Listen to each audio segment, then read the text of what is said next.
Halo teman-teman, selamat bertemu kembali dengan saya pengacara Sumarni.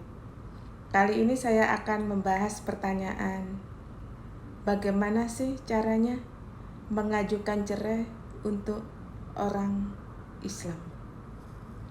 Begini Bapak Ibu ya, untuk orang Muslim, kalau mengajukan cerai itu di pengadilan agama.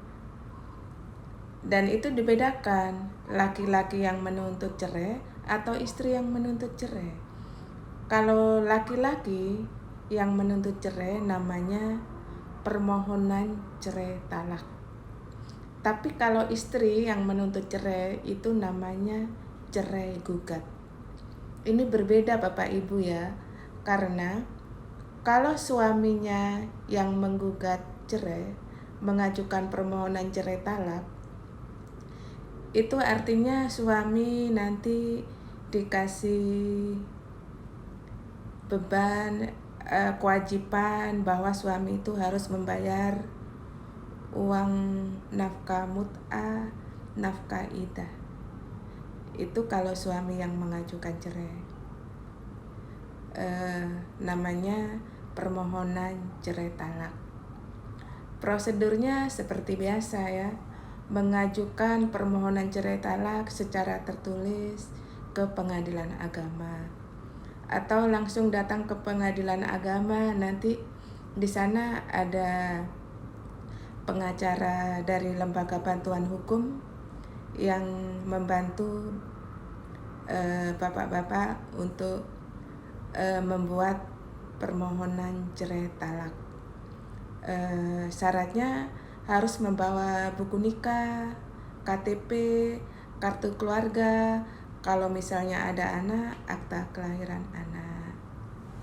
Nanti di sana Bapak menjelaskan alasan perceraiannya itu apa. Misalnya karena terjadi pertengkaran terus-menerus yang tidak bisa didamaikan lagi. Atau misalnya istrinya sudah kabur dari rumah, sudah lebih dari 2 tahun tidak pulang dan tidak ada kabar beritanya. Atau yang ketiga misalnya istrinya dihukum penjara yang hukumannya 5 tahun ke atas. Itu juga alasan yang diperbolehkan untuk mengajukan cerai. Atau misalnya istrinya itu temperamental, sering memukul suami, atau kadang-kadang kalau marah sampai bawa parang atau bawa pisau. Itu juga alasan untuk bercerai. Atau istrinya itu misalnya murtad, keluar dari agama Islam, itu juga alasan untuk bercerai. Kemudian Bapak harus mengajukan 2 orang saksi. 2 orang saksi ini adalah orang-orang yang memang mengetahui kondisi rumah tangga Bapak dengan istri ini. Jadi nanti saksinya disumpah di depan persidangan pengadilan agama bahwa benar saksi ini mengetahui kondisi rumah tangga Bapak Ibu. Setelah itu nanti proses persidangan akan dimulai. Kalau sekarang ini semua proses persidangan harus dilakukan mediasi terlebih dahulu. Jadi Bapak yang mengajukan permohonan cerai talak dipanggil untuk mediasi.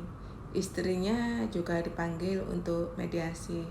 Mediasi ini sebagai upaya perdamaian. Siapa tahu Bapak Ibu ini masih bisa damai, masih bisa rukun kembali, masih bisa melanjutkan rumah tangga seperti biasa.